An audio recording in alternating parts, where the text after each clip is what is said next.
Hello everyone. Indian Air Force Group C Civilian Recruitment 2026. So total வந்து vacancy பாத்தீங்கன்னா 47 vacancies. Hindi typist drivers அப்படி நிறைய கொடுத்துருக்காங்க. வாங்க நம்ம டீட்டெயிலாக பார்த்துக்கலாம்.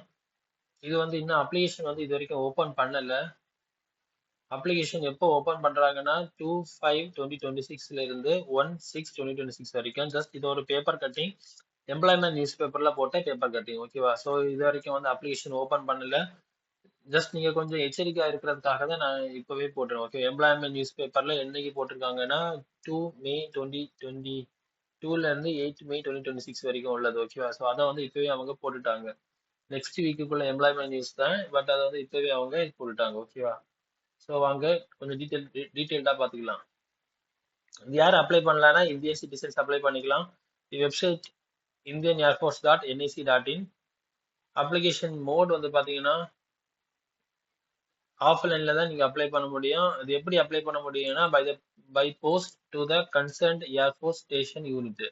ஸோ இது வந்து ஒரு group C civilian post. Post name என்னெல்லாம் இருக்குன்னா lower division clerk, Hindi typist, civilian mechanical transport driver, ordinary grade. So vacancies வந்து நிறைய ஸ்பிளிட் அப்பாக கொடுத்துருக்காங்க. அஃபிஷியலாக நோட்டிஃபிகேஷன் வந்ததுக்கு அப்புறம் தான் நமக்கு வந்து டீட்டெயிலாக தெரியும் யார் யார் எலிஜிபிள், யாரெல்லாம் அப்ளை பண்ண முடியும்னு, ஓகேவா? ஸோ இப்போ லோவர் டிவிஷன் கிளர்க் வந்து பார்த்தீங்கன்னா 12th கிளாஸ் பாஸ் ஆயிருந்தா போதும். அதுக்கப்புறம் டைப்பிங் ஸ்பீடு வந்து 35 WPM in English or 30 WPM in Hindi. Hindi typistனா 12th class pass from a recognized board. 35 WPM and 30 WPM corresponding to 10,500 kdph, 9,000 kdph on average for 5 depressions for each word. So civilian mechanical na matriculation pass or equivalent qualification from a recognized board or university, must hold a valid civil driving license for light and heavy vehicles.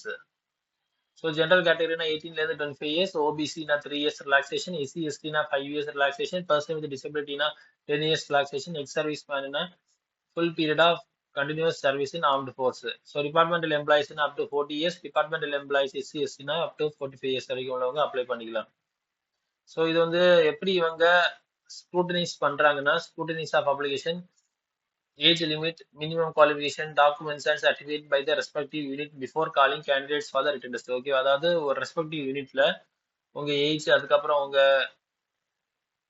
Minimum qualification, documents, certificates எல்லாத்தையுமே வச்சுதான் அவங்க written test முன்னாடி உங்களை first scrutinise பண்றாங்க. அதுக்கப்புறம் தான் நீங்க அதை கிளியர் பண்ணிட்டீங்கன்னா அதுக்கப்புறம் தான் உங்களுக்கு ரிட்டன் டெஸ்ட் கண்டக்ட் பண்ணுவாங்க, ஓகேவா? ஸோ நெக்ஸ்ட் வந்து ரிட்டன் டெஸ்ட் இருக்கும். 100% வெயிட்டேஜ், இங்கிலீஷ், ஹிந்தி சைமல்டேனியஸ் ஆட்டு டெஸ்ட் கண்டக்ட் பண்ணிட்டே இருப்பாங்க, ஓகேவா? அது வந்து skill test, practical test, physical fitness test. So டோட்டலா வந்து 3 ஸ்டெப்ஸ்ல தான் வந்து உங்களை வந்து இது பண்றாங்க. ஸோ இது வந்து நீங்க போஸ்ட் தான் அனுப்ப போறீங்க. போஸ்ட்ல வந்து பாத்தீங்கன்னா இதுல இருக்கு, ஓகேவா? So application for the post of, இப்போ ஏதாவது நீங்க அப்ளை பண்ண போறீங்கன்னா இதான் இருக்கு, okay. Application for the post of and category.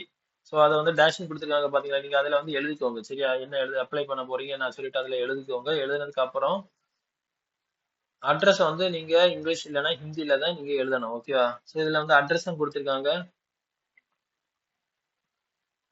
So இந்த அட்ரஸ்க்கு வந்து நீங்க உங்க சர்டிஃபிகேட்ஸ் எல்லாத்தையுமே செராக்ஸ் எடுத்து எல்லாத்தையும் நீங்க அனுப்புற மாதிரி இருக்கு, ஓகேவா? ஸோ அக்னாலஜ்மெண்ட் கார்டும் கொடுத்துருக்காங்க. நீ போஸ்ட் ஆஃப், ஓகேவா? அதாவது name, father's name, address, post office, state, pincode, index number, venue of written test, skill test, ஓகேவா? அதுக்கப்புறம் ப்ரோஃபார்மா ஃபார் அப்ளிகேஷன்ஸ், இப்படி நிறைய இருக்கு, ஓகேவா? ஸோ இதுல எல்லாத்துலயுமே வந்து இது வந்து எம்ப்ளாய்மெண்ட் தான். இந்த நோட்டிஃபிகேஷன் போட்டல, நோட்டிஃபிகேஷன் போட்டதுக்கு அப்புறம் நீட்டா இருக்கு, ஓகேவா? ஸோ அதுல இருக்கிற அப்ளிகேஷன் ஃபார்மை பிரிண்ட் அவுட் எடுத்து நீங்க ஃபில் பண்ணி சென்ட் பண்ணாலே போதும். Okay, thank you. மறக்காம ஷேர் பண்ணுங்க, சப்ஸ்கிரைப் பண்ணுங்க.